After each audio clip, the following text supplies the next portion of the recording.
And hello, everyone. As always, I'm your host, Guy, for the Unseen Journey brought to you by the ORW Foundation. Do us a favor if it is your first time joining us, reach down there, hit the like and subscribe.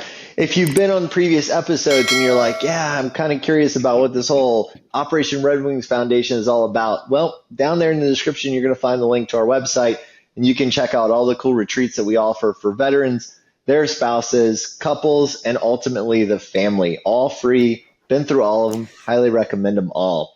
So we are bringing back a past guest today.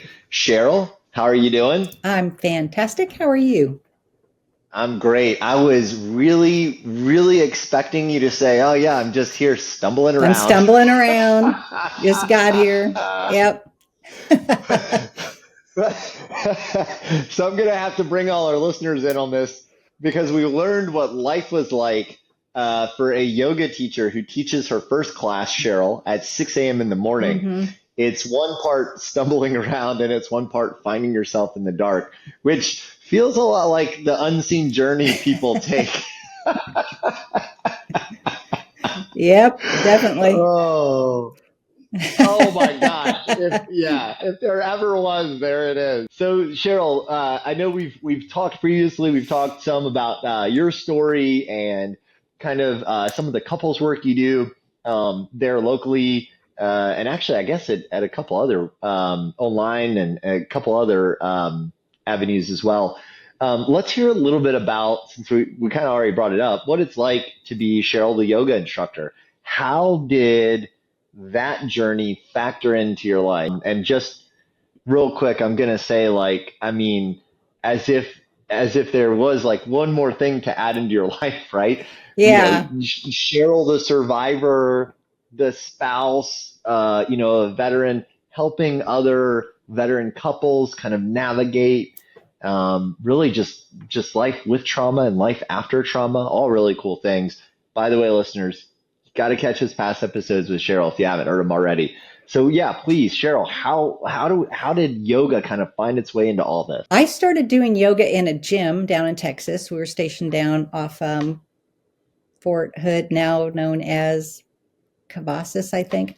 So I always have to say think because I really want to get it right, but I have this feeling I might not. I started doing that in a gym, and then when we were Uh, stationed up at West Point, then I started doing yoga in a studio, and it just really brought me down a notch. It was kind of some okay. sanity for me. It allowed me to stretch and move and do some really hard stuff. And then when we came here to Fort Liberty, a friend of mine, I kept doing the yoga and she had a studio and she says, "Hey, I have an opening for yoga instructor. Would you like to jump in?" I was like, Nice. why not?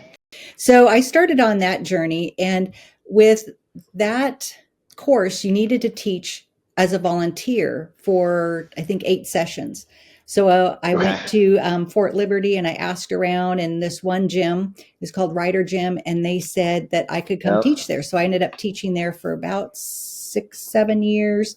We just kept, Wow. yeah, we were doing like twice a week for about that long. And then COVID came, and then the soldier recovery unit asked if I would come. And that's more Yep. specialized. And by the time I got there, I was just finishing my 500 hour, which means I've had 500 hours of instruction in yoga, Okay. and just finished up Warriors at Ease, which is a specific yoga program made for Hmm. military. Okay. And so I finished that up and I came right into the soldier recovery unit. I've been there for about 3 years. And Wow. um, it just helps pull, they say whatever your experiences have been is loaded in the body.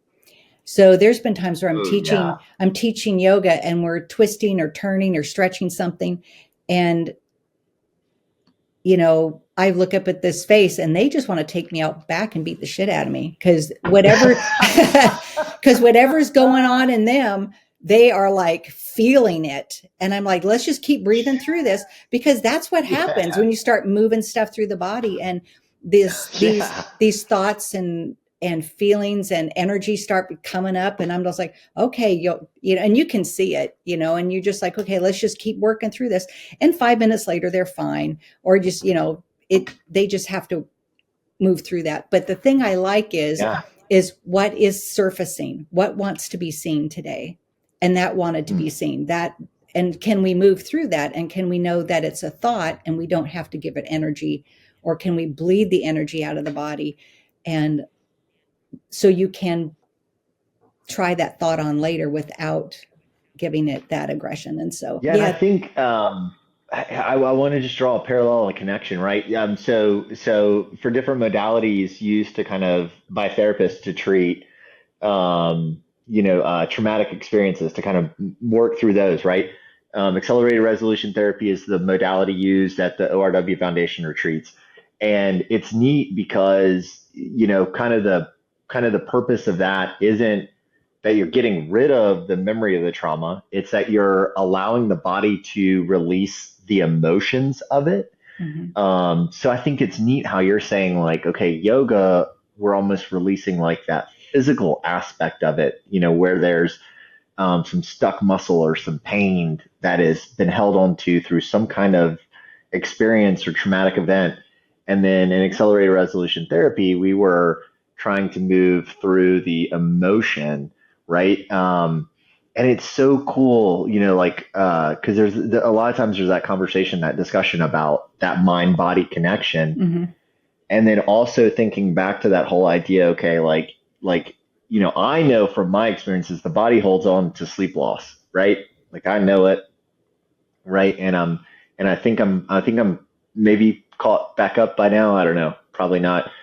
However, the body also remembers the emotions of the event, and the body remembers the stress or the pain by kind of tucking it in there and then Mhm. moving through that, whether that's a modality with a therapist or whether that's through yoga. I think that's really cool.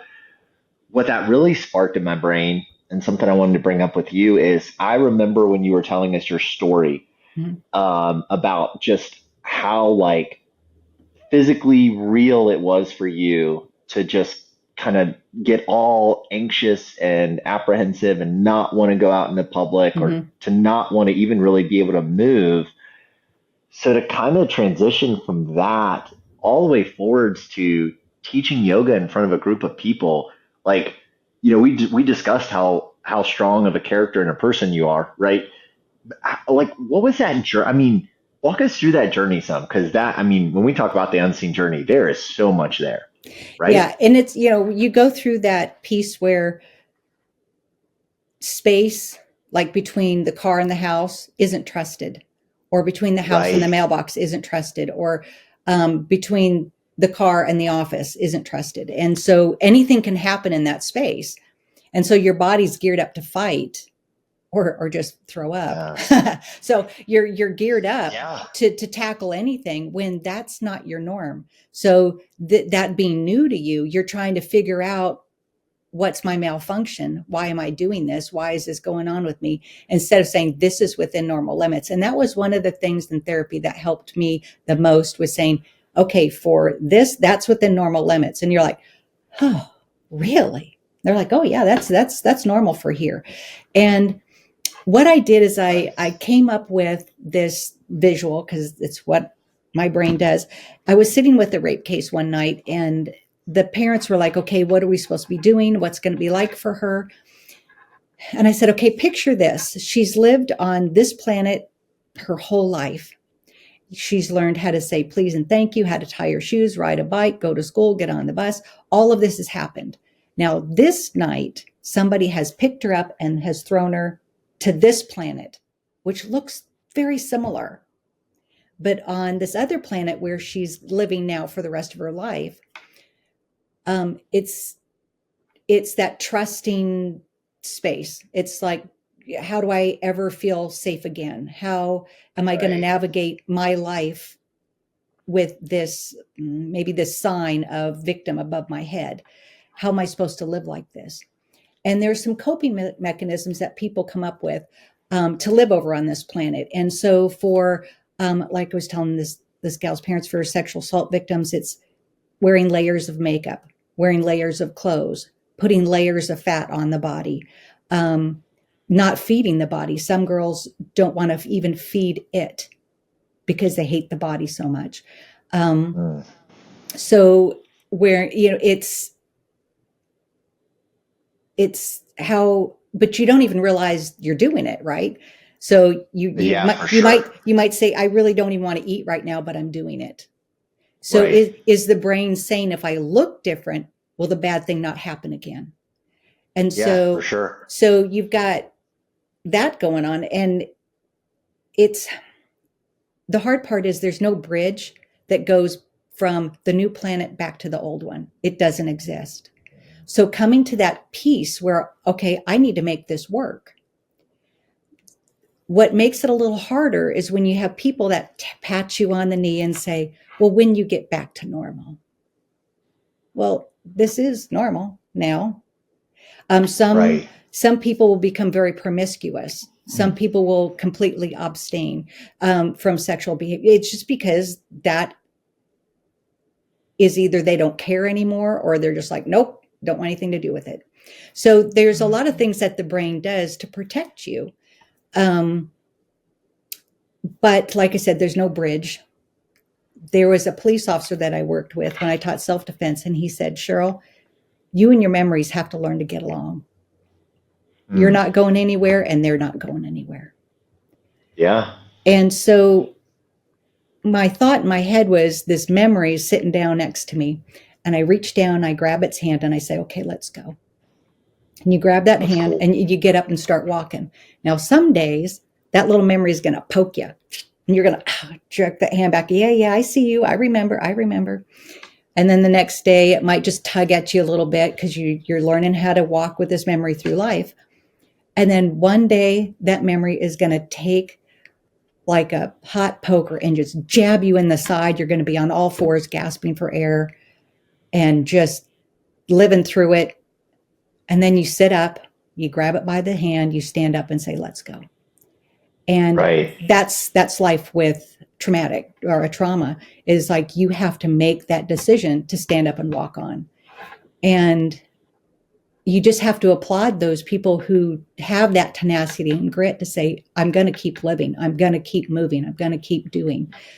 And you just want to hug and embrace the ones who say, I can't. I think it's really right. Interesting. I mean, it's all interesting. So just so much to take in, and just so much to think about in terms of like that unseen, right? And then when you draw that beautiful visual of shaping it from a memory to right like a person or some individual, right, where you're reaching out and Mm-hmm. almost giving yourself permission to be okay with giving them your hand, accepting their hand, right? And I think I like I didn't see my trauma and my memories that way. Um, and I would say like being withdrawn or like for many many years like unwilling to take the hand. It was like my family was like, hey, we're gonna go to this social with friends. I was like, no, Mm-hmm. I'm cool. You guys go. I'm just gonna chill. I'm gonna hang out at the house. I'm tired. It'll be fine, right? And that presentation of like me like feeling tired or apprehensive, I guess truthfully too scared, to reach out and be okay with taking the hand, right? That new normal. Fast forward and I got Finn, and for a while I literally took Finn 100% everywhere with me. I mean, literally everywhere with me. Um, and and it was a matter of, I'd say, like not necessarily trusting the environment, and I still in a way almost wasn't willing to reach out for that hand. If that memory was that other person, then that other Mm-hmm. person in my brain was like on the other side of Finn from me. It's Mm-hmm. like I knew they were there, but I knew they had to get over Finn to get to me, right?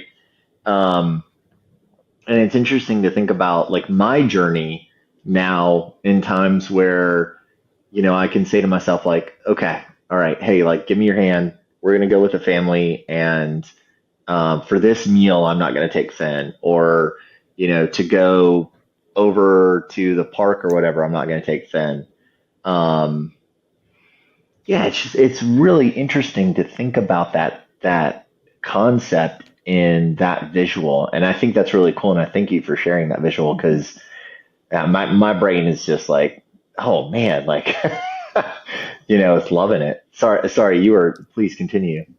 Oh, who knows? That was like a minute ago. Yeah, yeah, Yeah. yeah. Because you're right. Yeah. You're so right though. It's not how do we go back, right? We're Hmm. never gonna go back, right? And the Exactly. most tangible example I can give you of that is for me, I'm gonna say is my mom.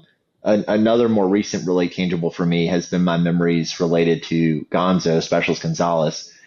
So I've talked about him before. He was an individual who joined the military for the sole purpose to be able to pay for college. Got killed due to an Mm. EFP, explosive form penetrator. So an explosion killed him in Iraq, and we put him on the Angel flight and said goodbye to him.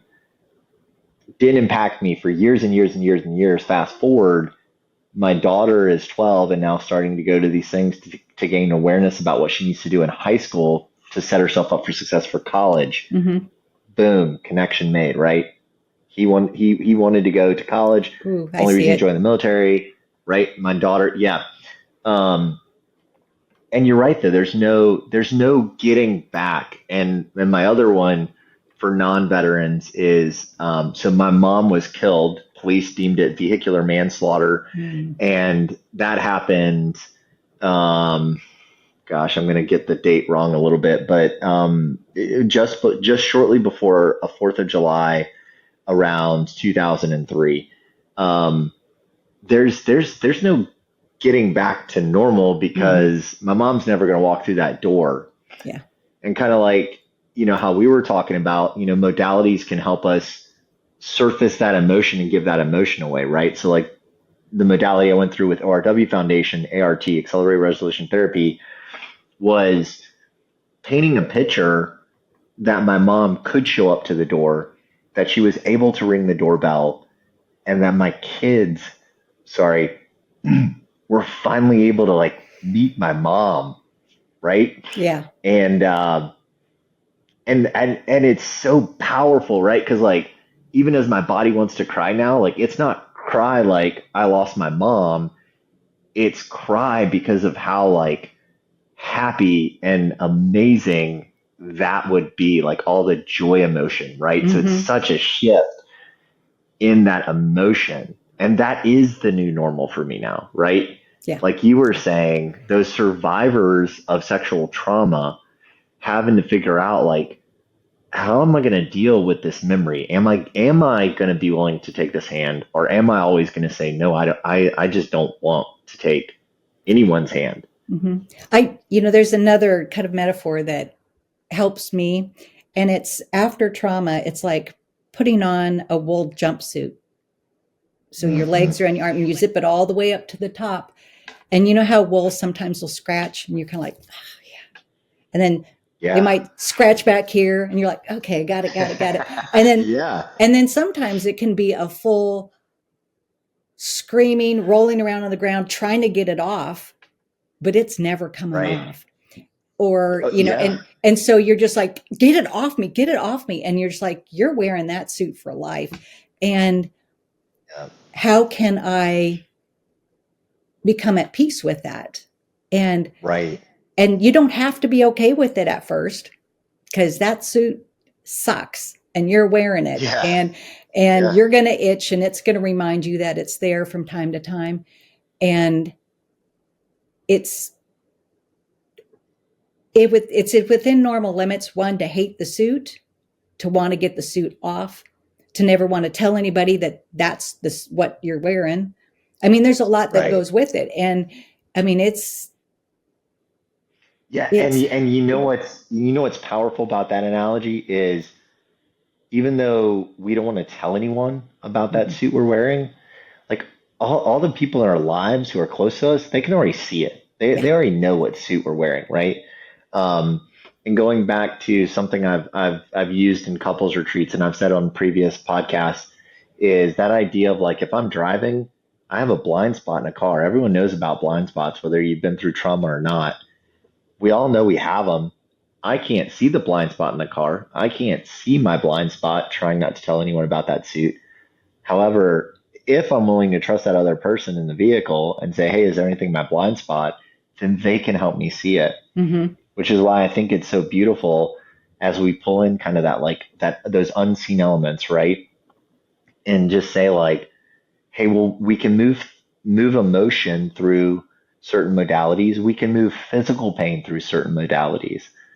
Um, Man, just thinking about those two things and about how much our body kind of holds on to that, while we will never necessarily change that suit, we can change the structure of those emotions that we're experiencing as we have those memories. We Yes. can Yeah. change the body's feeling of that pain if we're willing to work through it and release it. Like for you, and teaching yoga, getting people to do yoga, and um, it's just beautiful. It's beautiful, for sure. And it's beautiful when the session's over. but going through that session is just a big pile of it sometimes. You have the tenacity and grit to show up, and then you're not knowing what that instructor is going to Yeah. ask of you that day. Yeah. And Yeah. and so then you get right in the middle of it. And I mean, I've had soldiers leave right in the middle of, so they just like, nope, I'm not doing this Nope. anymore. No, I'm not And taking that person's hand today. nope, not doing it, just walking off. And when you're going through it, yeah, you're going through it. And then you get to the end of it and you're like, oh, you know, I can relax now. And there's there's a book called Feelings Buried Alive Never Die. And I Hmm. don't have the author right off the tip of my tongue, but those feelings that you stuff. So in my self-defense class, we talked about, you know what compost is, right? Yes. Yeah. So compost, you take all your garbage, you put it in a pile of dirt, and you keep mixing it, and it turns into fertilizer. Hmm. So this is your compost. And so you had this big thing happen, and you stick it inside the compost. It's your heart. And then some things like that will happen. You'll take it and go, nobody ever has to know about this. And you just hold on to Right. it, and you just don't give it air. You just hang on to it. So when compost doesn't get air and it doesn't get turned, what happens to it? It gets moldy. It Yep. starts rotting. Instead of becoming compost, it just turns into this gelatic kind of nasty mess. And Right. it starts rotting all the rest of the compost. Yeah. So same thing when we have an experience that we hold on to, we bring into the heart space, or it just lands here because this is something that's happened. And we give it air, which means when it starts to bother us, we talk about it and we turn it and we bring it up. And Nice. you have a good therapist and you just say, hey, because your family can only handle so much, just by the way. Very true. So Yeah, very you go to true. your therapist and you start bringing it up, you start turning it. And then after a while, a year, 2 years, 10 years later, it becomes useful fertilizer for the rest of your life. It becomes a benefit so you can walk on. And now you have more knowledge. Yeah, it was some really hard to come by knowledge, but you have that now. And it's not going anywhere, but now it's useful to your life. And so that's my encouragement for people who, if go talk to somebody. But I'm going to tell you, that warning, like I just said, if you're talking to your spouse about it all the time, you're going to burn that person out. They are Oh, not for sure. they're not responsible to help you move through that trauma. They're not built, even if you are a therapist as a spouse, that's Hmm. not his or her place to do, is to walk you through that. Yes, they're a good spouse. They Yeah. can sit there and listen, but to help you really work through all that, it's just a big benefit to have somebody who's a third party to be able to do that with you. Yeah, so a group I want to pull in a podcast, Mike and Kathy, they're out of Chicago. Zen Parenting Radio is their podcast. Just a shout out to them. And they talk about this concept that the person you're married to is your intimacy partner, right? We want to build intimacy. A lot of different ways to do that. We can do that through the love languages, right? I joke with everyone. I say one of the most intimate things I do is in the morning while Kelly's at school doing her teaching, I do the dishes and take a photo of it. People are like, that's intimate. I'm like, yes, I'm speaking her love language. I did an act of Yeah. service. Now she knows when she gets home, she can just woo-saw and unload, doesn't have to do the dishes. So that's our intimacy partner, right? And then what you're referencing is something we talk about a lot in the couples retreats for ORW Foundation, which is like an accountability partner almost. Mm-hmm. Which is it's like who is that person, right? And for me, like yes, if I'm in a moment and I need to vent, like yes, sure, I can turn and I can vent to Kelly. Exactly what you're saying, Cheryl. However, if I'm like really in the feels, I'm shooting a text over so I can get on the phone call with some of my buddies, um, and whether that's Kyle. In fact, this past Veterans Day, I talked about it on a podcast. I have no idea why, but I got overwhelmed with grief, and I was just Mm. sitting in my truck, just crying and crying and crying. And Kelly comes out and goes, "Are you okay?" And I go, "Yeah, I'm great. Like you take care of the kids, you take your space. I'm fine. If I need you, I'll come get you, right?" And I had messaged Kyle, and Kyle gave me a call, and I think him and I talked on the phone for like 2 hours or something. Mm-hmm. And and it was beautiful. However, that was not something that in that moment I needed to like unload onto Kelly over here, my intimacy partner. Instead, I reached out to one of my accountability partners. Yeah. And then the beauty of those partners, your accountability partners, is if you're really somewhere like where it's time to like go get professional help, you should have that friendship, that relationship with them where they can say, "Hey man, I'm going to stay on the phone with you. I think you need to go like refer yourself," or "I'm going to stay on the phone with you. I think you need to go do this," right? Mm-hmm. And you kind of what do I want to say? You start to make like these like net positive deposits in multiple people's lives, right? Because I can speak my spouse's love language. I can send her silly photos of me doing the dishes or taking out the trash, doing those acts of service. My friend knows that I'm going to reach out to him when I need him. He can reach out to me when he needs me, Mm-hmm. and we're going to be there for each other. And it's all these like net deposits, and it's almost like building that team, right? I wanted to pull back though for just a second because I'm sure your brain is like churning now. Um, it was cool when you started talking about that concept or that idea of like being able to give air to that compost. Mm-hmm. And what that brought to my brain was another, author person I really enjoy reading and listening to, Brene Brown, and Oh her yes. concept of Mm-hmm. oh yeah, and her concept of permission slips, right? Yeah. Um, we introduced that to our daughter maybe about a year ago. The idea of permission slips because she gets really bad test taking anxiety because she's a high performer, and I think it's something like high performance anxiety or something like that. I mean, she's got to have those A's, and she's got. Meanwhile, my son is going to be a professional YouTuber apparently. So, however, introducing that concept, right? We were able to give air to things. Introducing that concept for her to be able to just write on a sticky note, like I have permission to be nervous about this test, comma, I have permission to get an A because I've studied, I'm prepared, like all these things, and slapping that sticky note into her notebook so as she goes into school and she gets nervous, she can review it every so often until she takes her test. Um, I think that's huge, right? Like I think that's really important because I think oftentimes, like a lot of us, start to almost like in essence give away too much of that control to all the things that have like kind of burdened us or crashing into our lives versus like turning around and taking that control back, which to back up to your first analogy, I think was so beautiful.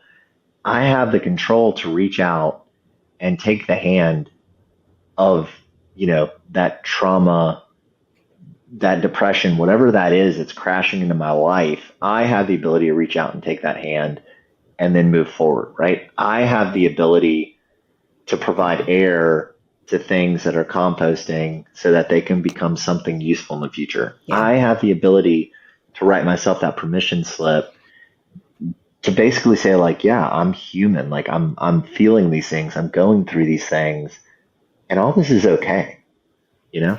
Yeah. In having that even permission slip or writing um, within normal limits. this is within Yeah. normal limits of Yeah. this, of life, right? And that, just knowing that some of the things I was thinking and feeling, I was like, that's okay. They're like, yeah, for now. I mean, Yeah. down the road that might not be okay, but for now that's an okay thing to think, or an okay thing to feel. And then once you get your feet on it and you start navigating your new Yeah. planet, you're just like, oh, I can. And it's funny how you can kind of see other newbies on the planet, Yeah. because Yeah, their for coping sure. skills their coping skills are still rather clunky, and they're trying to figure it Yeah. out, and then and they Well, I don't know hear, anybody else is there. yeah. Yes, sir. Well, I hear a lot of veterans, sorry, I hear a lot of veterans joke and say, like, I can pick a veteran out in a crowd, like, Yeah. so it's true. And the beauty of what you're saying about normal, like, that's such a powerful piece of the ORW Foundation retreats, which, by the way, you all, if you're a new listener, do us a favor, reach down there, hit that like and subscribe, drop us a comment, check out the link. Any veteran or their spouse can come to our retreats. They're 100% free. And here's the beauty of it.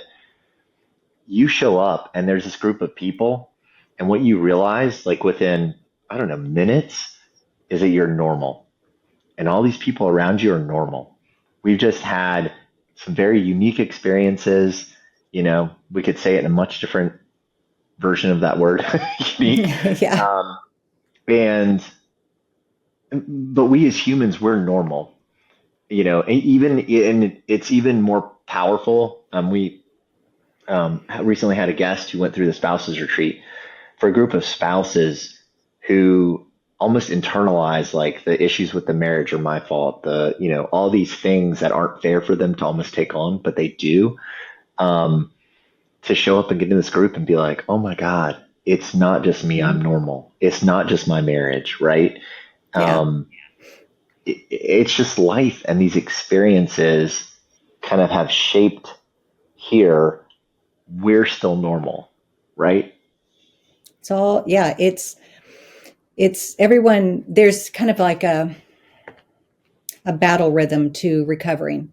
And you kind of start seeing this rhythm to folks when they're walking through their their post experiences. Mm-hmm.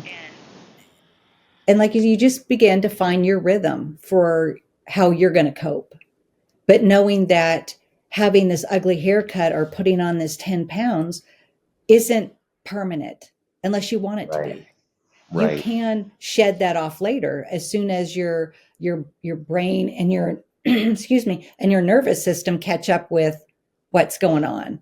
And that's, Yeah. one of the wonderful things about doing the yoga with veterans and with active duty is having them learn how to regulate that nervous system and know that they Mm. can get to this point where they just want to take Cheryl out back and just pulverize her, and and then go right back into a laugh. So Yeah. in my yoga practices, you'll see them broken up a little bit. And someone's like, do you do that on purpose? Where I'll throw in something that's funny, or I'll say, who who sings this song?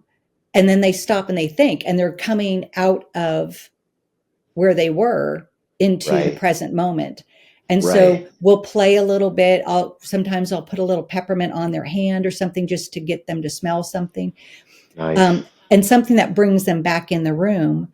Mm-hmm. And the thing with soldiers that I love so much, or military members, um, just being around each other can help pull each other out of that silliness, that different perspective, that camaraderie. So bringing veterans together and to just do some yoga together. Yeah. And I mean, I remember doing out on the flight line here in Fort Liberty, teaching a class when the sun was coming up. It was really wonderful. And the guys were, I don't remember what pose it was, but someone fell over and the other ones are laughing. And I stop and I go, and I'm like, are you okay back there? And you hear, ma'am, he's fine. Just keep going. But they just play with each other. And I don't know how he Yeah. fell over, how it came about, but he was Yeah. fine. But they're there for each other. Yeah. And so being in a class where there's another veteran is super helpful because they're not internalizing everything as I'm the only one going through this. Yes. You got a battle buddy, or you just have a buddy, or just an unknown person who took that oath as well. Right. And that is a comfort. It's a Yeah. comfort. And it's just like Because, for yeah, sorry, because you have that connection. You have that Mhm. connection. So you have that permission to feel normal because of that connection. And like you said, like I'm not the only one. Like you Yeah. don't feel isolated in that experience or that room. And I think that's the beauty, right? Like one part, that's the beauty in the yoga classes you do with the veterans. One part in the beauty of the ORW Foundation retreats is putting a bunch of people together who have very similar shared experiences. It brings everything down so far that everyone can have that sense of I am normal or feel normal, right?